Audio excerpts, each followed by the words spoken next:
Hello, welcome to the self-learning platform by Dr. Sushma Singh. Today we start Unit 4, Early Nationalist Responses. Rammohan Roy, Bankim Chandra Chatterjee, Dayanand Saraswati, and Jyotiba Phule. Let us start with Bankim's idea of shaping nationalism. Bankim Chandra Chattopadhyay 1838 to 94 was probably the first systematic expounder in India of the idea of nationalism. His unique contribution lay in conceptualizing nationalism in indigenous terms. In opposition to the Muslim rule, Bankim elaborated the idea by drawing upon the Bhagavad Gita that was widely translated in Bengali in the 19th century. In his translated version of Gita, what Bankim provided was a reinterpretation in the light of Western knowledge to make the Gita more suitable reading for the Western educated intelligentsia in the newly emerged context of the nationalist opposition to the British rule. An entirely new Gita emerged, reflecting the concerns of those seeking to provide a national alternative to foreign rule. What was primarily Bankim's thought was his concern for national solidarity for own it depended the growth of the Hindu society. National solidarity is conceivable, as Bankim argued, only when there is a change in one's attitude in the following two ways. First, the conviction that what is good for every Hindu is good for me, and my views, beliefs, and actions must be consistent with those of other members of the Hindu society. And secondly, one should inculcate a single minded devotion to the nation and its interest.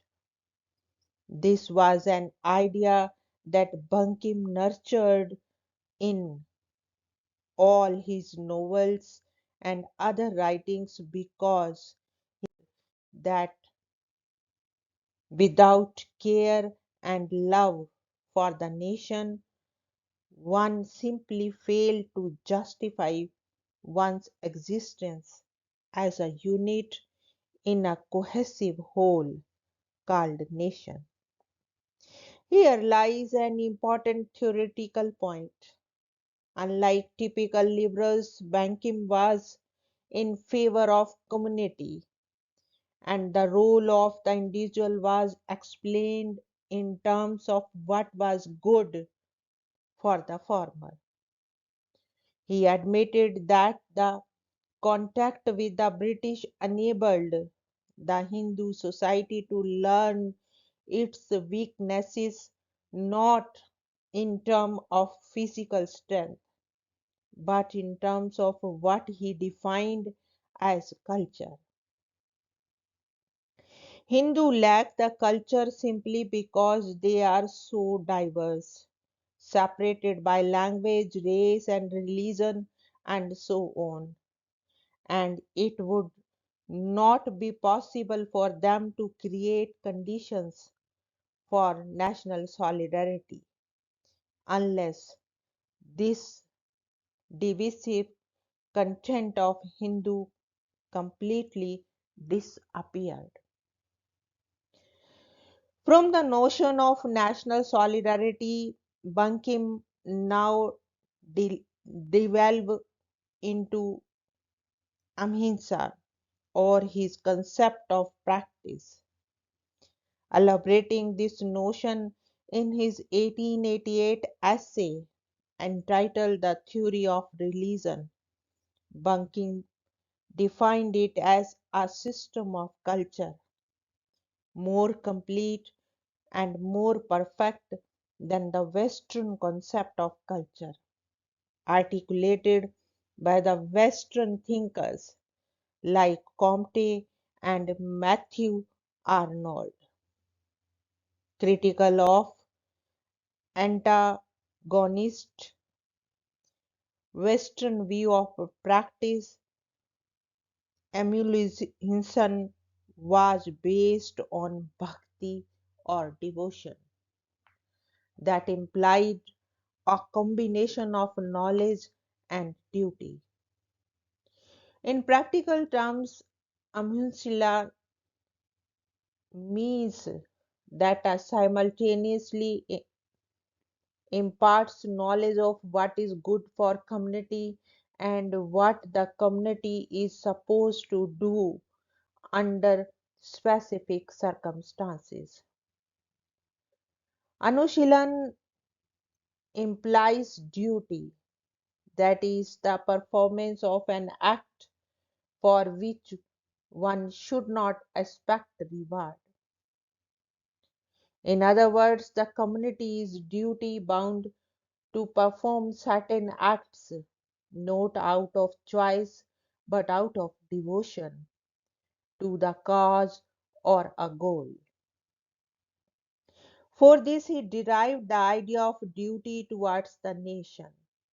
There was no choice, and the community had to work for the defense of the nation that was completely crippled due to specific historical circumstances. For Bankim, this selfless and non possessive notion of devotion lay at the foundation of dharma or religion. By underlining the importance of dharma in national solidarity, Bankim sought to create conditions for a separate identity for the Hindu community. Not only was it necessary for a subject nation, it was also most appropriate for building a strong community on the basis of its inherent culture, strength, and not merely by imitating the West. Superior in the domain of science and industry, the West represented a culture that succeeded in conquering the East. Hence, he argued for emulating the West in the domain of material culture. But in the domain of spiritual culture, the East was certainly superior and hence should not be bypassed. Combining these two ideas, Bankim thus suggested that the West could be emulated in the domain in which it was superior, while internalizing the spiritual distinctiveness of the East. So, in the construction of a national identity, Bankim does not appear to be entirely xenophobic but a creative ideologue of the early nationalist movement, appreciating the strength and weaknesses of both East and West simultaneously. In other words, the difference seeking project of Bankim constitutes that what Pratha Chatterjee defines as the moment of departure in our national thought. Now, the next one is religio political ideas of Dayanand. Saraswati. While Bankim had a clear political message for the nation that lacked solidarity, Dayanand 1825 to 83, who founded the Arya Samaj, had concerns similar to those of Rammohan. Primarily a social reformer, the latter believed that the success of the British in subjugating the Hindu society was largely due to its divisive nature, and also the failure in realizing its strength.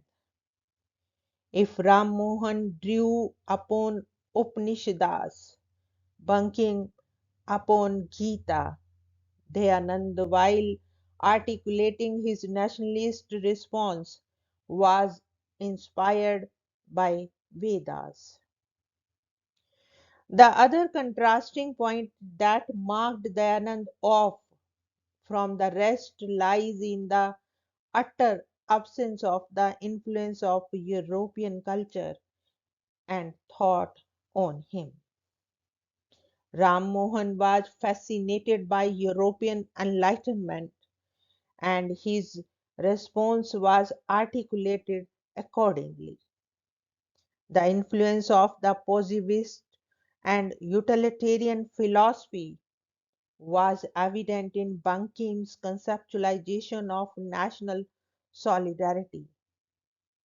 Unlike them, Dayanand found the Vedic messages as most appropriate for inspiring the moribund nation,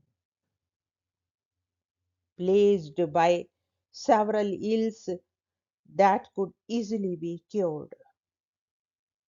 Seeking to contrast a strong Hindu society, Dayanand was strikingly different from other early nationalists in two specific ways.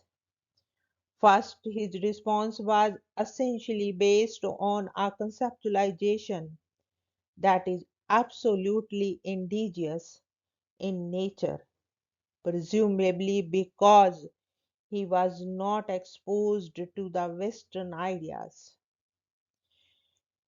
Unique in his approach, Dayanand therefore interrogated the process of history in a language that added a new dimension to the early nationalist response. Secondly, his response was also an offshoot of the creative dialogue with the traditional scriptures, especially the Vedas, which appear to have influenced the later extremist leadership for its appeal to distinct civilizational characteristics of the India.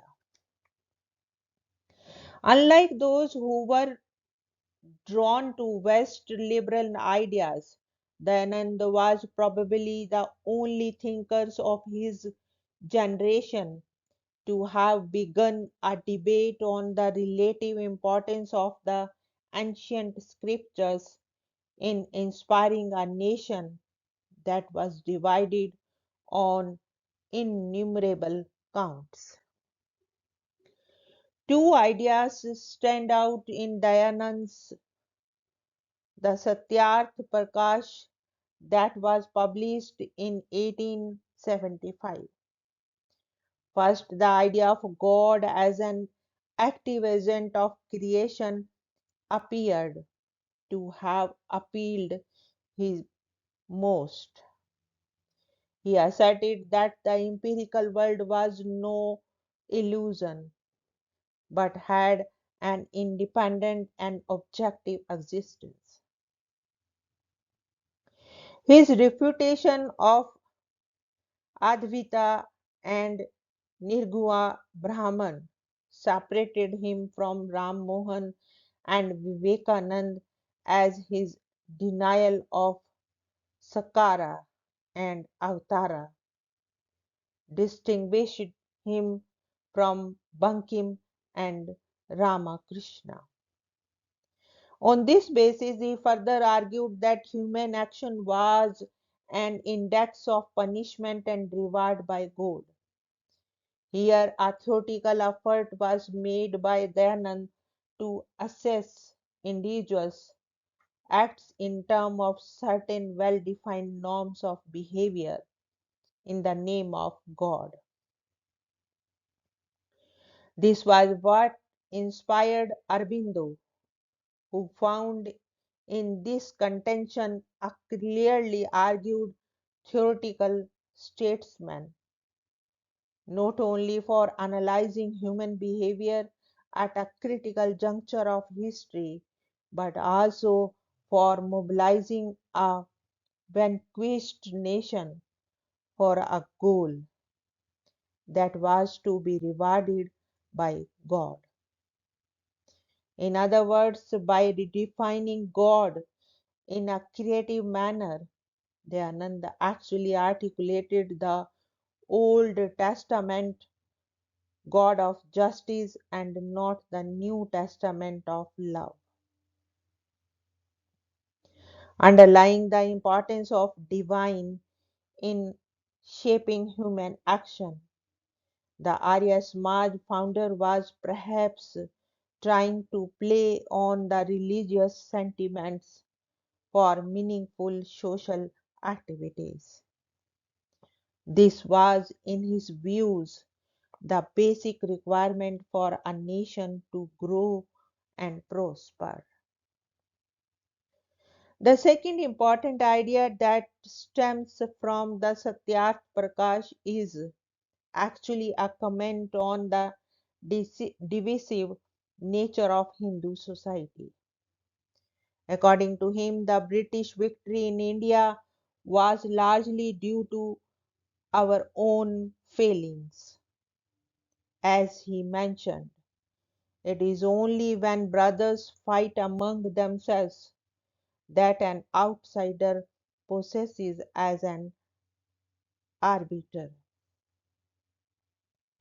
Furthermore, the Hindu society was inherently crippled due to practices like child marriage, carnal gratification that clearly defined the Veda and the principles it stood for. In his words, what caused an irreparable damage to our society was untruthfulness and neglect of Vedas. Hence, the first task was to grasp the substance of Vedas, where lay the distinctiveness of the Hindu as a race. No attack on British would succeed till this was accomplished to our satisfaction. This was probably the reason why the Arya Samaj was not allowed to involve in direct political campaign against the British. These ideas were unique given their roots in Hindu scriptures. Here lies the historical role of Dayanand, who explored the Veda primarily to inculcate a sense of identity among the Hindus, who so far remained highly fractured and were unable to resist the foreign rule. In other words, he turned to the Vedas to discover a pure Hinduism with which to confront the corruption of Hinduism in the present. He felt that Vedas contained Hindu beliefs in their most ancient and pure form, showing God to be the just and infinite creator. He called for the purging of the degenerate practices of Hindus in the present. He was critical of the present divisive caste system that had distorted the Vedic practices. Since social hierarchies of Vedic society was based on merit, ability, and temperament of the individual rather than on his birth. Similarly, while conceptualizing God as a creative agency and not solely a spiritual being, he purposely redefined the Vedic notion of God to rejuvenate a moribund nation that appeared to have lost its vigor and zeal. By defending reward and punishment as inevitable for good and bad deeds respectively, Dayanand probably sought to eradicate the evils impeding the growth of the Hindu society. In other words, for Dayanand, the primary task was to strengthen the moral foundation of the Hindu society that, given its inherent weaknesses, remained highly divided. Like Rammohan, Dayanand was a social reformer with almost no interest in politics, and accordingly, he scripted the role of Arya Samaj in a strictly non political way. The reasons are obvious. In the context of a strong colonial rule, the envisaged political role of Samaj would certainly have attracted the attention of the government. That was not desirable, especially when the organization was at its infancy. By deciding to stay away from politics, not only did Dayanand fulfill his historical role, but also left behind a clearly articulated nationalist response that drew absolutely on Hindu traditions and especially the Vedas. Now we want to wind up this lecture and thank you so much for your attention.